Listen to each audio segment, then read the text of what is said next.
what we need to do is structure the homework so don't really interfere with the holidays per se, but build it into the vacations so that the kids are able to also enjoy their holidays and yet, kind of gain from it. So if I'm telling them to have a journaling experience during their travels and give them various areas I want them to really focus on, it will increase their observational skills. It will allow them to touch upon different aspects of their subjects. For example, if I'm touching transport, if I'm touching what kind of cultural experience are you having, and then I tell them, okay, now what kind of an interactive experience did you have? Now you have to write all this down in a journal experience. So what's happening is they're using their language skills, they're using all kinds of different skills at the same time, but yet not, in any way interfering with their holiday per se. So they don't have to stop their holidays to be able to do what they're doing. For those kids who are in town, we can create things like, setting up a hobby experience. You can set up clubs in school if you want, or you can even do things like for the senior kids. What we do is we set up places where they can go and work during the holidays so that they get an experience in a different environment in a workplace. Now, if these kids are exploring a possibility of maybe I want to go into business and entrepreneurship, so you put them into a business environment, maybe with your alumni partnering you as well, or parents partnering you. They go in there, they work for a week or two, they get experience, they come back. It's a great way of they're using their holidays constructively, right?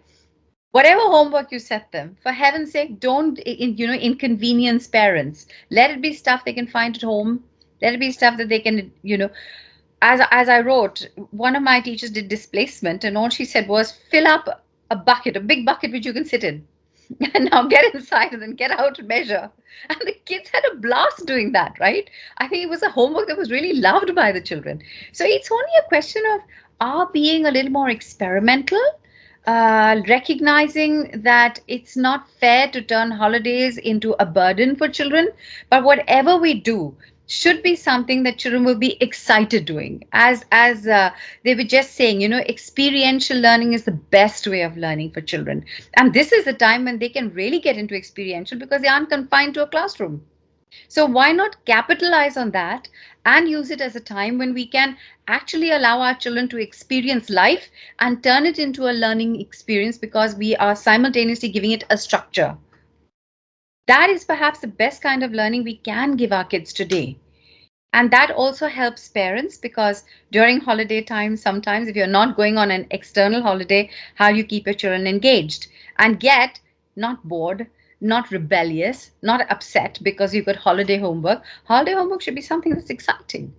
Make it interdisciplinary. You don't have to, everybody doesn't have to give a piece of homework separately. So the poor kid is tied down for the whole month just trying to complete that blessed homework. Combine it and give kids time out as well. That's really important. Don't turn the holidays into a burden. That's what I have to say about vacations and how to turn it into something constructive and fun.